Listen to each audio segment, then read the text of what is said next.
મહાનગરની ભીડમાં પુરાતન પરંપરાનું જતન કરતી શ્રી સુરેન્દ્રભાઈ પટેલ સુરેન્દ્ર કાકાની વિશાલામાં વિચાર યુટેન્સિલ્સ મ્યુઝિયમ કે જે ભારતના પરંપરાગત ધાતુઓના વાસણ માટે પ્રખ્યાત છે, જેની સ્થાપના 1981માં થયેલ. એનું નવીનીકરણ માનનીય ગૃહમંત્રી શ્રી અમિતભાઈ શાહના હસ્તે કરવામાં આવ્યું હતું.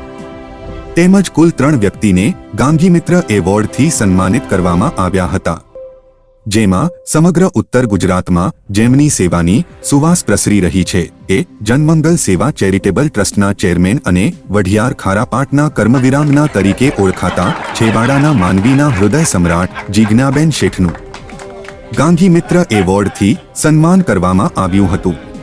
આ એવોર્ડથી અંતરિયાળ વિસ્તારમાં ચાલતા સેવાયજ્ઞની સુવાસ દૂર દૂર સુધી પહોંચી હતી. અમિતભાઈ શાહની સાથે પૂર્વ શિક્ષણ મંત્રી શ્રી ભૂપેન્દ્રસિંહ ચુડાસમા પણ હાજર રહ્યા હતા. જીજ્ઞાબેન શેઠની સાથે શ્રી અલ્પેશભાઈ બારોટ અને શ્રી દિનેશભાઈ લાઠિયા પણ આ સન્માન પામ્યા હતા. સમગ્ર કાર્યક્રમનું સુંદર સંચાલન પોઝિટિવ મીડિયાના પત્રકાર લેખક શ્રી રમેશભાઈ તન્ના સાહેબે કર્યું હતું.